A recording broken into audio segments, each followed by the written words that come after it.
Et pourquoi les gens s'intéressent moins au palmier? Parce que moi, souvent, les gens, quand je les vois se lancer dans l'agriculture, les gens vont souvent vers le maraîchage, les tomates. À la limite, quand c'est un plus long, c'est de l'ananas. Par exemple, tu es la première personne que je vois qui me dit on fait du palmier. Ce qui est intéressant en fait avec le palmier, ça va être le fait que c'est une culture qui s'adapte à nos réalités. Et il y a deux zones de production en fait de palmier en Guinée. Tu as la basse Guinée et tu as la Guinée forestière. L'autre avantage aussi avec le palmier, c'est que lorsque tu récoltes en fait le régime de palmier, tu as plusieurs débouchés. Une fois que tu produis l'huile avec une partie, les fibres sont utilisées comme engrais organique. Au niveau des coques, tu as une amande à l'intérieur dans la coque qui te donne de l'huile de palmiste. Mais l'huile, elle est utilisée pour ceux qui font de la cosmétique par exemple. Prenons le cas spécifique de la Guinée. Aujourd'hui, on est environ 13 millions d'habitants. La production officielle, elle est autour de 50 000 tonnes d'huile et on importe plus de 100 000 tonnes. Dans quelques années, les projections montrent qu'en 2050, on sera autour de 26 millions d'habitants. Si on part de l'hypothèse que la consommation personnelle est constante, on se retrouvera plutôt avec le double de la population. Donc du coup, si on veut vraiment être autosuffisant en huile de palme, et on va devoir produire plus avec des semences de meilleure qualité. Aujourd'hui, on est sous la pluie sur un champ de plusieurs hectares. On va parler d'agriculture, mais pas de n'importe quelle culture. On va parler de la culture du palmier. C'est une culture qui est encore très négligée en Guinée parce qu'ici, les gens ont plus l'habitude de se concentrer sur ce qui est rapide, c'est-à-dire des cultures d'aubergines, tout ce qui est maraîchage. Pourtant, le palmier, c'est une culture qui est hyper rentable. Pour en parler aujourd'hui, on est avec Mamadou Yatassay, c'est un ingénieur agricole. On va parler des techniques pour se lancer dans le secteur et des perspectives que ça pourrait rapporter.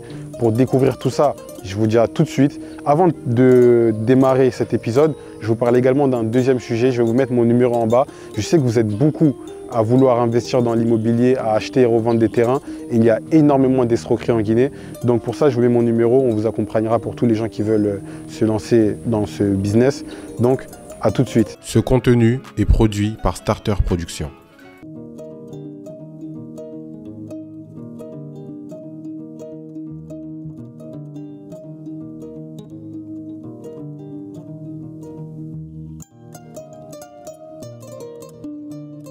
Alors salam Mamadou, comment est-ce que tu vas? Comme salam, et toi? Ça va tranquillement. Du coup, là aujourd'hui, on est sur votre champ.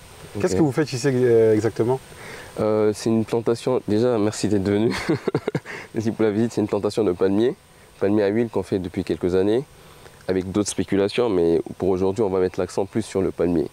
Et dans notre échange, je vais plus mettre l'accent sur ce qui ne va pas. Parce que la plupart du temps, on a souvent tendance dans les vidéos à montrer ce qui va, que le glamour et tout, mais c'est plus intéressant de mettre l'accent sur ce qui ne va pas, comme ça évite à d'autres personnes de faire plus ou moins les mêmes erreurs. Okay. Donc par rapport à ce qui ne va pas, j'ai choisi spécialement un palmier par exemple qui ne produit pas, qui est planté depuis quelques années, mais qui ne produit pas. Et malheureusement, c'est un exemple qui arrive à beaucoup de producteurs de palmiers en Guinée. Il y a énormément de gens qui sont intéressés par le palmier, la filière, mais qui se font plus ou moins avoir au niveau de la génétique. À la base, le palmier, c'est rentable de faire de la culture de palmier en Guinée? Le palmier, c'est rentable. Normalement, dans tous les pays où tu produis du palmier, notamment la Côte d'Ivoire, le Bénin, le Cameroun, le Congo, dans tous ces pays subtropicaux humides, le palmier, c'est une culture qui peut être rentable quand tu rassembles un certain nombre de packages, notamment à la semence, quand la semence, tu as une semence sélectionnée, quand la conduite est bien faite et quand l'entretien est bien fait. Spécialement pour la semence. Lorsque tu prends une semence non sélectionnée, tu penses souvent faire une bonne affaire parce que tu te dis c'est moins cher et tout. Mais sur le long terme, vu que le palmier, en fait, déjà, c'est une culture à cycle long. Le cycle commercial pour les agro-industries, généralement, du palmier, c'est 25 ans. C'est-à-dire qu'à partir du moment où tu as planté le palmier, tu le récoltes pendant 25 ans. Et après, généralement, au bout de 25 ans, les agro-industries remplacent les palmiers. Pourquoi? En fait, c'est pas que le palmier s'arrête de produire. Non, ça continue à produire tout le long du cycle. Mais c'est juste que commercialement, c'est pas trop intéressant. Donc du coup, c'est pourquoi en fait à la 23e ou 24e année, ils replantent pour qu'à la 25e, 26e année, le plant qui est planté juste à côté puisse commencer à produire des fruits. Et pourquoi les gens s'intéressent moins au palmier? Parce que moi, souvent, les gens, quand je les vois se lancer dans l'agriculture, les gens vont souvent vers le maraîchage, les tomates. À la limite, quand c'est un plus long, c'est de l'ananas. Mais moi, par exemple, tu es la première personne que je vois qui me dit on fait du palmier. C'est une très bonne question. En fait, il y a plusieurs réponses à ça. Déjà, initialement, par rapport au fait que certains pensent, il y en a beaucoup qui pensent que c'est pas rentable et que c'est une activité très compliquée à gérer. Mais tu vois, à partir du moment où les gens se font avoir au niveau de la génétique même, ça devient très compliqué par la suite. Cette génétique-là, en fait, c'est parce que, tu vois, Le palmier, quand tu veux acheter du palmier, quand tu veux planter du palmier, il faut bien se renseigner. Il faut déjà, dans un premier temps, je pense que c'est un peu comme toutes les spéculations, mais dans le palmier particulièrement, il faut toujours prendre de la semence sélectionnée. Et de nos jours, les meilleures semences de palmier au monde, c'est les palmiers palmélites.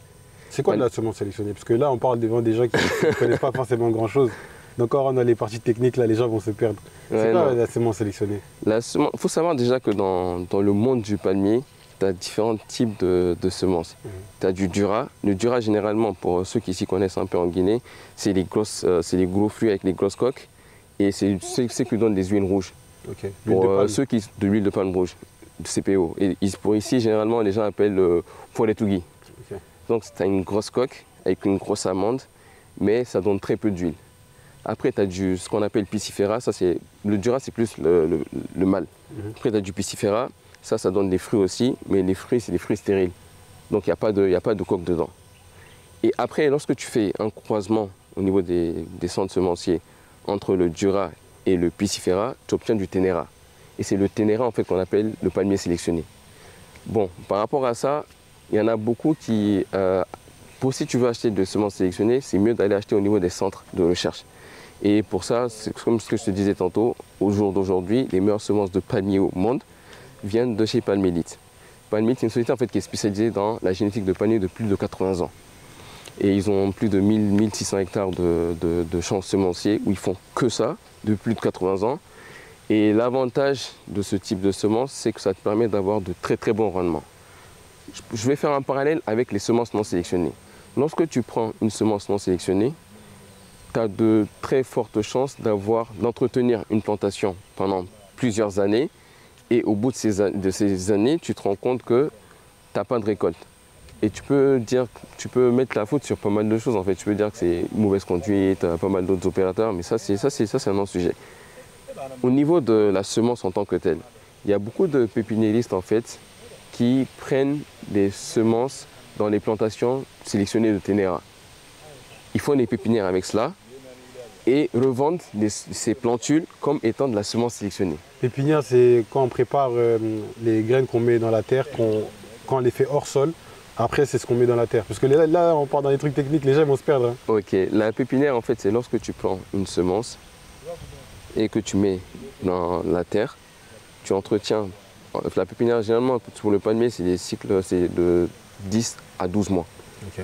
Donc, au bout de 10 à 12 mois en pépinière, tu peux transplanter. Pour le palmier spécifiquement, ce qui est recommandé, c'est 2 phases au niveau de la pépinière. Tu as la pré-pépinière et tu as la pépinière proprement dite. Mais c'est sur 12 mois.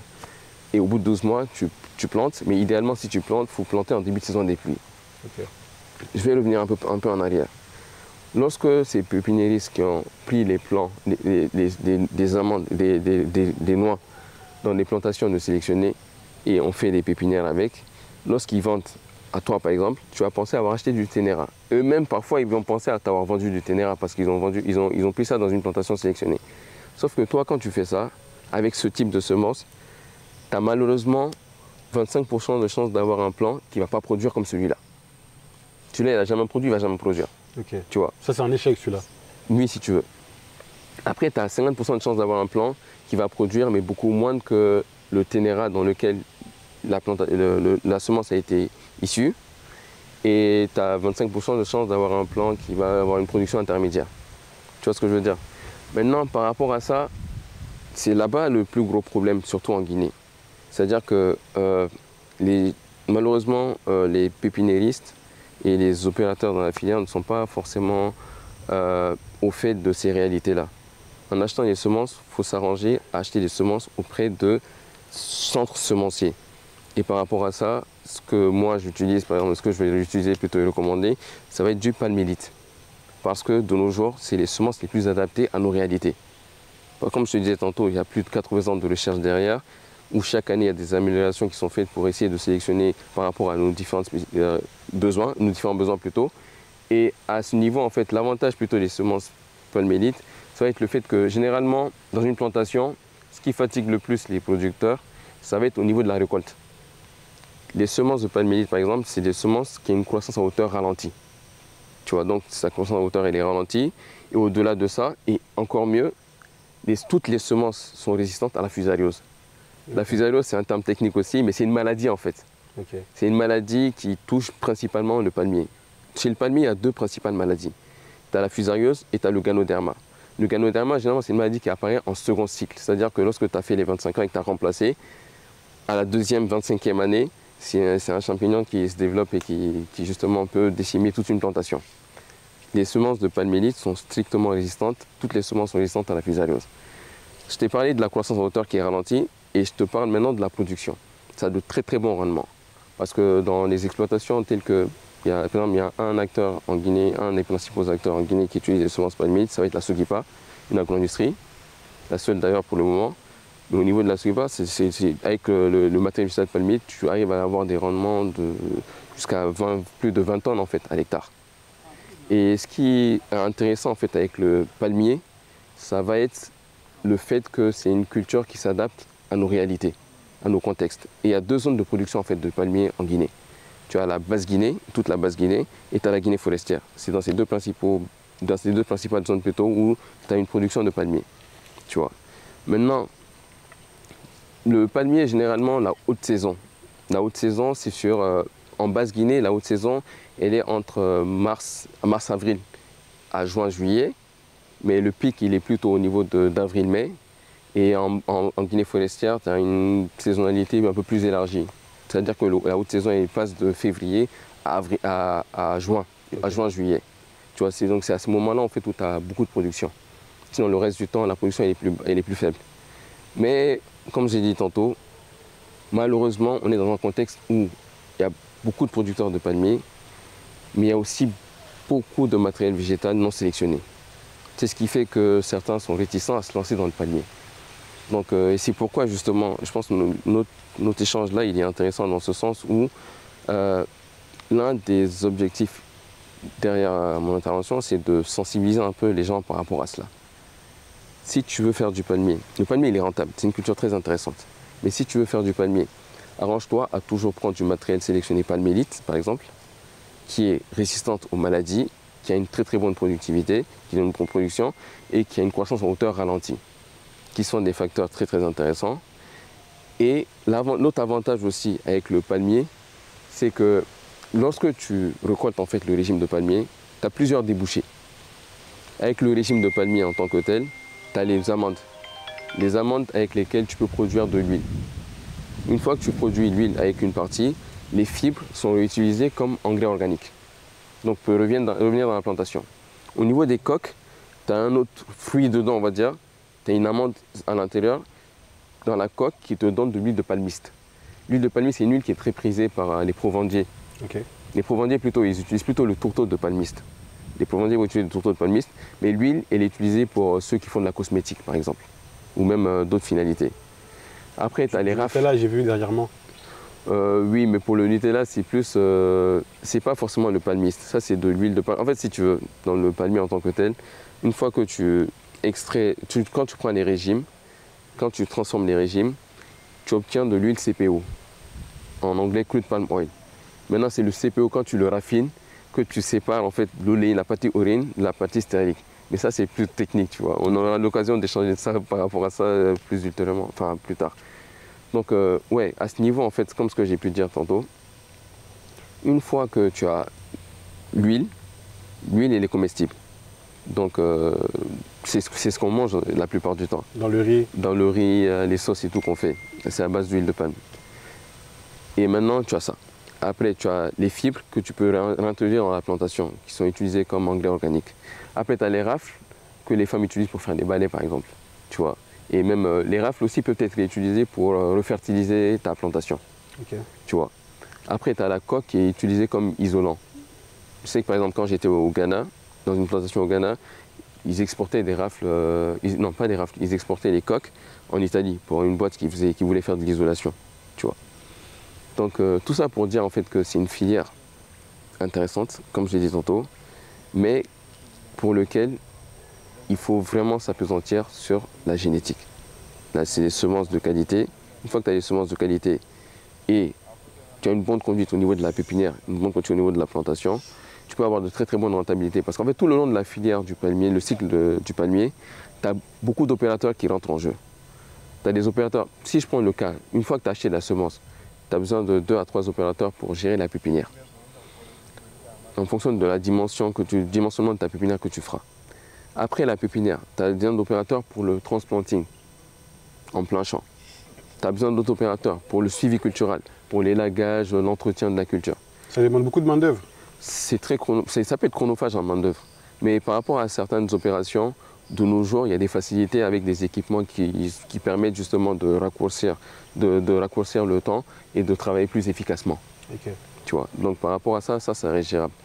Mais c'est une filière en fait qui emploie et qui génère du revenu pour beaucoup d'autres opérateurs. Parce que quand tu as une grande plantation par exemple, les régimes, tu peux pas les transporter à dos. Donc du coup, tu es obligé de prendre des engins pour transporter les régimes. Transporter les régimes de la plantation à l'unité de transformation si tu as une unité d'extraction. Et maintenant, de l'unité d'extraction, une fois que tu as produit l'huile, tu l'écoules sur le marché. Ça fait tourner l'économie en fait. Ça fait tourner l'économie. Et au-delà de ça, en fait, ce que les gens ne savent pas forcément, c'est que c'est une filière en fait où c'est beaucoup féminin, tu as beaucoup d'interventions de femmes. Au niveau de la plantation, c'est plus masculin, mais au niveau des unités de transformation, par exemple, il y a pas mal d'opérations qui sont réalisées par des femmes.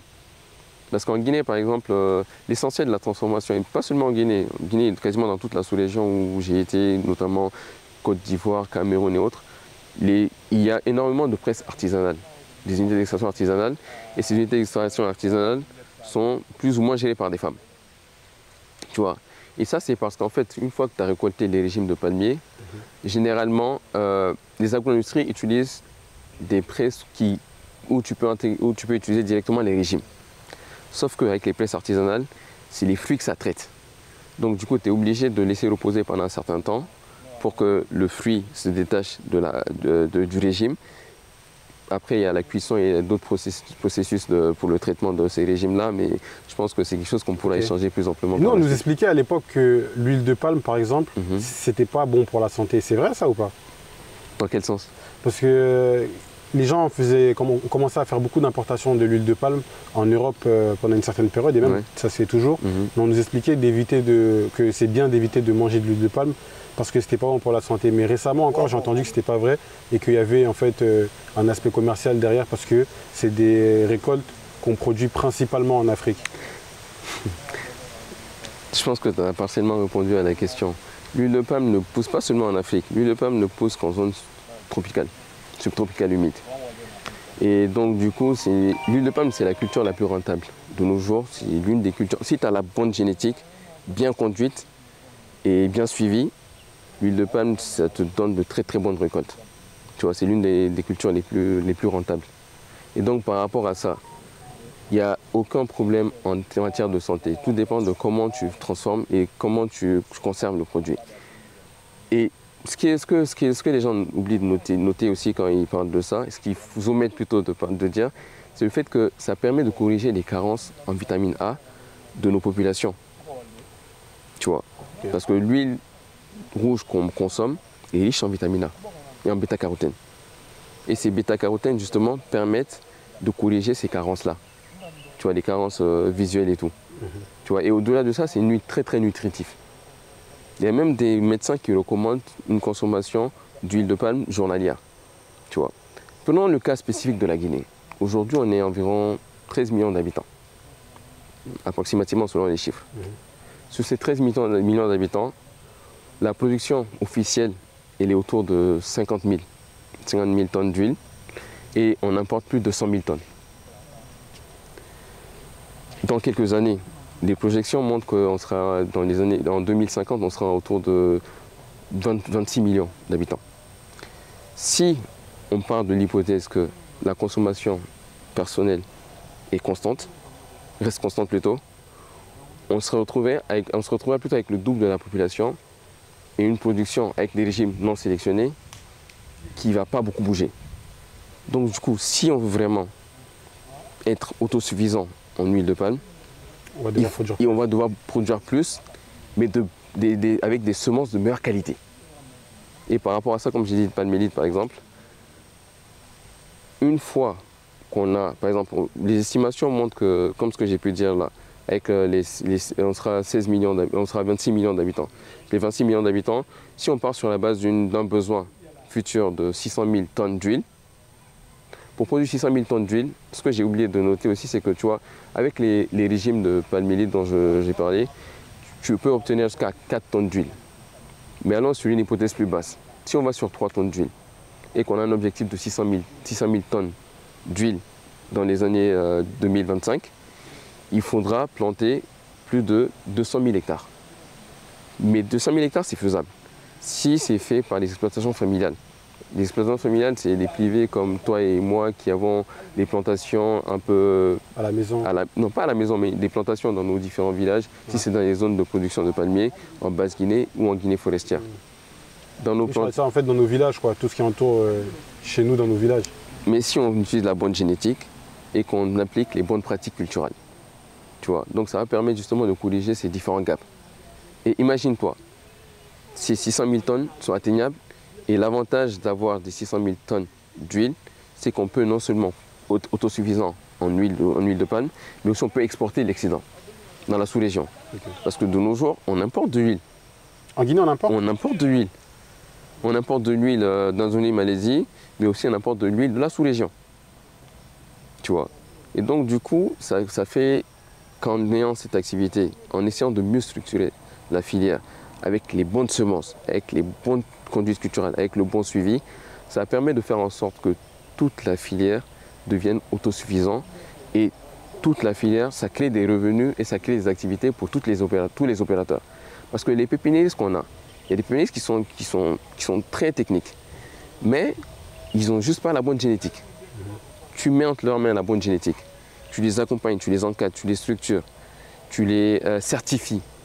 Quand tu fais ça, tu t'assures en fait en quelque sorte que les semences qui sortent de leur plantation sont des semences sélectionnées. Une fois que tu t'assures ça, tu t'assures au niveau de la plantation que les différents opérateurs connaissent exactement les différentes pratiques culturelles à faire et qu'ils le fassent au bon moment. Ça, c'est quelque chose sur lequel j'ai par exemple travaillé notamment au Ghana, tu vois. Et je collabore beaucoup avec les producteurs de palmiers dans la sous-région, notamment Sierra Leone, Libéria, Côte d'Ivoire, Cameroun et tout. Et c'est des opérations qui sont faisables. C'est très très faisable. Et si tu prends par exemple la Guinée forestière, c'est une zone palmicole par excellence. Tu vois, tu arrives à amener de la bonne génétique là-bas et tu arrives à structurer les producteurs, les pépiniéristes, les transformateurs avec les bons équipements, ça peut faire un boom économique très intéressant en fait. Et tu m'expliquais qu'au Ghana, c'était la filière du palmier qu'ils ont utilisé au temps de Rawlings pour développer l'économie du Ghana, c'est ça? Rawlings, c'est même les présidents qui ont suivi en fait. Je t'expliquais tantôt qu'ils avaient mis en place une initiative présidentielle qui avait justement permis de structurer un peu ce que je suis en train de dire au niveau de la pépinière. Ils sont assurés d'avoir la bonne génétique au niveau de la pépinière pour former les pépiniéristes. Après la formation des pépiniéristes, former les producteurs sur les différentes pratiques culturelles à faire. Et après, ils ont fait venir des agro-industries pour mettre en place des unités de transformation performantes qui traitent des régimes et non des fruits. Parce qu'en fait, il faut savoir qu'une fois que le régime de palmier il est récolté, le taux d'acidité il commence à monter automatiquement. Donc du coup, plus tu prends du temps à traiter le fruit, plus ton taux d'acidité monte. D'où l'intérêt et l'importance de pouvoir traiter les régimes plutôt juste après avoir récolté. Et ton unité de transformation ne doit pas être super loin des zones de production. Okay. Et ça, c'est un palmier, mais celui-là, c'est non sélectionné, c'est ça? Oui. C'est quoi, comment on voit qu'il n'a pas marché, par exemple? Justement, en fait, c'est ça qui est la singularité du palmier. À la pépinière, tu ne peux pas savoir, on te montre deux plants, un sélectionné palmélite par exemple, et un non sélectionné. Tu ne pourras pas faire forcément la différence si la conduite culturelle au niveau de la pépinière, elle est exactement pareille. Okay. Tu vois, c'est sur l'assurance au niveau de l'approvisionnement du pépiniériste que tu peux insister. Si ton pépiniériste s'est approvisionné auprès de bons généticiens, de bons fournisseurs de semences, là tu as la garantie que le plan qui va produire, qui va te vendre, est sélectionné. Il y a beaucoup d'opérateurs en Guinée qui ont des plants de palmiers dans leur plantation, qu'ils entretiennent pendant 5-6 ans, et au bout de compte, ils se rendent compte et ils s'aperçoivent que le plant ne produit pas. Donc t'imagines, peut-être en pensant avoir économisé au niveau de l'achat de la semence, quand tu calcules tout le montant que tu as dû dépenser sur les 5-6 ans, c'est une perte sèche. Tu vois. D'où l'intérêt et l'importance de toujours se tourner vers les semences sélectionnées. Ok. Ok. Et ça marche comment au niveau des récoltes? La récolte, en fait, avec les semences sélectionnées palmélite par exemple, la récolte, elle est, comme je t'ai dit, en fait, tu peux récolter avec les régimes dont les semences dont je viens de parler, tu peux récolter toute l'année. Déjà, ça commence à produire au bout de 3-4 ans.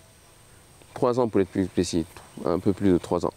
Quand tu commences à récolter, la récolte, en fait, elle est progressive. C'est-à-dire que, comme ce que je t'expliquais tout à l'heure, ça monte en courbe de Gauss. C'est-à-dire que 3e année, ça commence à produire un peu, 4e, 5e, 6e. Au niveau de la 10e année, tu commences à avoir une bonne production. Tu vois. Et après, tu as un palier. Et après, vers les 20, 23 ans, la production elle commence à être dégressive. Tu vois. D'où la stratégie par les agro-industries de remplacer à la 23e, à la 24e, 25e année les plants pour avoir des plants toujours, pour avoir une récolte toujours dans leurs différents terrains. Ok. Ça veut dire celui-là c'est un non sélectionné. Oui. Et celui-là ça a été sélectionné, c'est ça? Celui-là c'est un plant sélectionné. Ok. Et tu le vois même en fait au niveau de l'entretien. Ok. Parce que généralement un plant qui ne produit pas, l'entretien ça te coûte de l'argent. Ouais. Donc tu ne l'entretiens pas forcément. Et alors qu'un plant qui produit, tu vois les régimes dessus. Bon malheureusement là tu ne vas pas avoir de régime parce que la haute saison elle est passée. La saison de récolte elle est déjà passée. Il y a des périodes de récolte, c'est ça? C'est pendant la saison des pluies? Non, si tu veux, mais la période de récolte en fait en Basse-Guinée, c'est plus d'avril à juillet. Tu vois, juin, juillet. Donc si tu viens dans ces périodes-là, c'est la haute saison, tu as beaucoup de régimes de palmiers. Mais en dehors de ça, tu as très peu de régimes. Je sais pas, ça ressemble à quoi ce qu'on récolte exactement? C'est des régimes, je pourrais te montrer des photos tout à l'heure. Ok. Et je pourrais même t'inviter en période de récolte pour que tu puisses voir concrètement à quoi ressemble les régimes de palmiers et à quoi ressemble justement une récolte dans le cadre du palmier. Et tous les opérateurs que tu verras sur le terrain par rapport à ça. Parce que comme je te disais tantôt, ça permet de créer et de générer beaucoup d'emplois, surtout au niveau des jeunes. Ok. Toi, ta famille elle était déjà dans le palmier depuis que tu es petit, mais pourquoi toi tu as décidé de poursuivre ça? Parce que tu aurais pu faire plein d'autres business et tu t'as décidé de te lancer dans l'agriculture. Bon, c'est pas le business le plus sexy. Ouais, c'est pas le plus sexy, mais je fais pas que ça déjà. Ouais.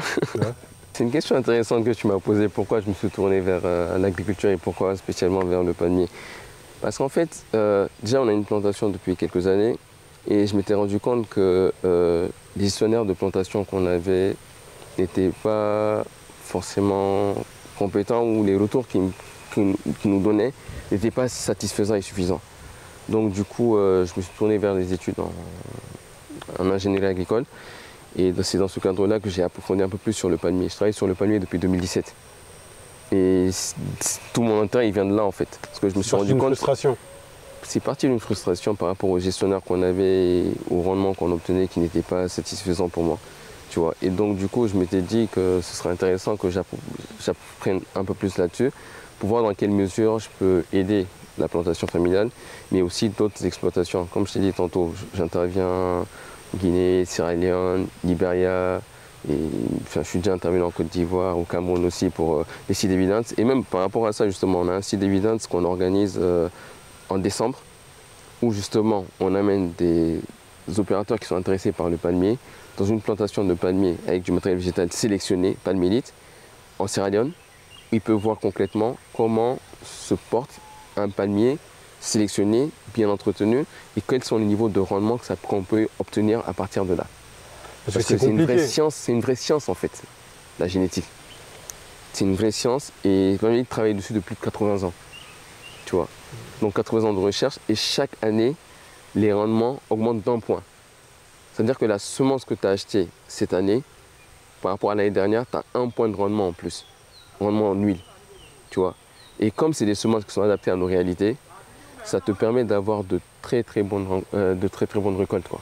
Parce que c'est compliqué d'investir sur un business, dans un business agricole sur autant d'hectares sans avoir une maîtrise de ce que toi-même tu fais en fait. Il faut déjà avoir une maîtrise, mais il faut surtout s'assurer à la base que la semence que tu as achetée elle est bonne. Parce que c'est comme que toutes les cultures pérennes en fait. Les cultures pérennes, c'est des cultures à cycle long. Tout ce que tu plantes pendant plusieurs années, 25-30 ans, si tu ne t'assures pas que c'est bon, tu te fais avoir à tous les niveaux. Donc toi, en pensant avoir fait des économies à la base, bah, ça te retombe dessus. C'est une perte sèche en fait. Pour comparer à quelqu'un qui va acheter de la bonne semence, qui va se faire bien accompagner, par moi ou par quelqu'un d'autre, en fait, qui va se faire bien accompagner et qui va avoir de très bonnes récoltes par la suite en fait. Et aujourd'hui, toi, tu fais quoi à part le champ dans l'agriculture? Tu fais du consulting et tu revends des semences? Oui, je fais de la vente de semences de palmiers sélectionnés. Je fais de la vente d'intrants en général. Je fais du consulting et je travaille aussi avec l'entreprise familiale dans d'autres activités. Ok, ça marche comment le consulting que tu fais sur la partie agricole? En fait, les gens qui veulent se lancer font appel à toi ou c'est des investisseurs? Comment ça marche? Il y a un peu tous les formats. Soit ils font appel à moi directement, soit ils peuvent envoyer des mails à Palmélie par exemple, qui les redirige vers moi. Et comme ça, on voit concrètement par rapport à leur projet, on voit en fait par rapport à la localisation de leur site, si c'est une zone où le palmier est adapté ou pas. Et quelles sont les prévisions de rendement qu'ils peuvent obtenir. Parce que c'est important. Avant de lancer dans une activité, c'est bien d'avoir une visibilité, un temps soit peu, du rendement prévisionnel que tu pourrais avoir en fonction de ton site. Ça, on est en capacité de fournir. Okay. Tu vois. Et le palmier, tu n'as pas posé la question, mais certainement ça allait venir. C'est une culture qui nécessite d'être entretenue. Ça ne nécessite pas énormément d'entretien, mais ça nécessite quand même d'être entretenu au minimum. Si tu as la bonne semence sélectionnée que tu plantes et que tu appliques les bonnes pratiques culturelles, tu fertilises au bon moment, tu fais l'élagage quand ça doit être fait. L'élagage, c'est le fait de couper les palmes, en fait, de bien tailler les palmes et d'entretenir. Au niveau de la récolte, tu fais ta récolte sans blesser les plants. Et au niveau de la transformation, tu as une bonne unité de transformation. Ça peut être très très rentable en fait. Ah, ça demande beaucoup d'expérience en réalité, c'est pas si facile que ça. Si tu es accompagné techniquement, ça va. Okay. Et l'approvisionnement en semences, il est très facile. C'est très très facile. Certains, parce qu'il y en a aussi qui se posent la question, comment je fais pour m'approvisionner? C'est très facile. Prends contact et on verra comment t'aider à avoir les semences le plus rapidement et efficacement possible. Okay. Les gens peuvent le faire aussi depuis l'extérieur, c'est-à-dire s'ils veulent investir dans le palmier, toi tu peux les accompagner, même s'ils sont à l'extérieur ou il faut qu'ils soient là? S'ils sont à l'extérieur, s'ils ont des agents ici, on peut collaborer pour voir comment les approvisionner en semences, accompagner au niveau de la pépinière et suivre au niveau de la plantation directement. Ça, okay. C'est des services qui sont proposés par nous tranquillement, en fait, il n'y a pas de souci par rapport à ça. Ok, bon, on mettra un numéro en bas où les gens pourront contacter, que ce soit pour être accompagnés ou pour s'approvisionner en semences. Okay. Du coup, qu'est-ce qu'on peut te souhaiter pour l'avenir? Le souhait, il serait plus général. Il serait pour... on est en Guinée, on est tous des Guinéens. Idéalement, j'aimerais que dans quelques années, on soit autosuffisant dans quasiment toutes les spéculations sur lesquelles on est. Avec les différents projets, notamment le projet Simandou et autres, c'est des vecteurs qui sont intéressants. C'est des vecteurs où, quand tu intègres des cultures telles que le palmier ou d'autres spéculations, quand il y a un bon accompagnement derrière, ça peut permettre à pas mal d'opérateurs et pas mal d'acteurs, jeunes, femmes et autres, dans les villages, dans même les citadins, d'aller s'installer dans ces villages-là pour produire, consommer ici et exporter les excédents. Donc globalement, ce que moi j'aimerais qu'on nous souhaite à tous, c'est qu'on soit bientôt, très prochainement, à un niveau où on est autosuffisant alimentairement et qu'on exporte les excédents de production, que ce soit le palmier ou toutes les autres spéculations. Okay. Mais pour ça, il faut la bonne génétique. Mais la bonne génétique, à elle seule, ne suffit pas. Il faut qu'elle soit accompagnée d'un package technique et technologique et d'une vision pour qu'à moyen et long terme, on atteigne ces différents niveaux. Ok. Dans le programme Simandou, ils ont mis l'accent beaucoup aussi sur l'agriculture, enfin sur le développement de l'autosuffisance alimentaire. Oui. Et toi, tu travailles beaucoup avec les pays de la sous-région, le Ghana, la Sierra Leone, le Libéria. Sierra Leone, Libéria. Oui. Sierra Leone, Libéria. Ouais. Mais pourquoi pas assez la Guinée? Ça t'intéresse pas ou... Non, ça dépend des besoins. Tu vas là où on fait appel à toi. C'est logique. Donc, on va voir en fonction des différents appels qui seront faits ou des différentes connexions. Mais il n'y a pas de problème en fait. On est là pour travailler. Ouais. On est là pour faire avancer les choses. Et les services que je propose, je pense pas être le seul à pouvoir proposer ce type de service. Mais moi, je sais que la plus-value que j'ai par rapport à ça, c'est ce que j'ai dit tout à l'heure. Après, on verra comment les différents agencements peuvent être faits, des différents accords pour qu'on puisse faire avancer les différents projets. Okay. Mais idéalement, j'aimerais qu'on soit autosuffisant dans toutes ces spéculations. En fait. Ok. Tu aurais un mot pour la fin? Dieu nous aide, Dieu nous facilite. Inch'Allah. Inch'Allah. Merci et on se dit à bientôt. À bientôt mon frère. Merci. Bonjour, je prends un moment pour vous parler d'un sujet qui concerne beaucoup d'entre vous. Acheter un terrain et construire en Guinée, c'est compliqué aujourd'hui. Arnaque, faux papiers, prix qui s'envolent, on ne sait plus à qui faire confiance. Si vous êtes dans cette situation, je vous partage mon contact WhatsApp. Via ce numéro, je pourrai vous orienter vers des personnes sérieuses, prêtes à vous accompagner dans vos démarches. Que ce soit à Conakry ou ailleurs, vous aurez accès à des offres fiables et un suivi de qualité. Le numéro à retenir, 00 224 627 94 25 59. Le 00 224 627 94 25 59.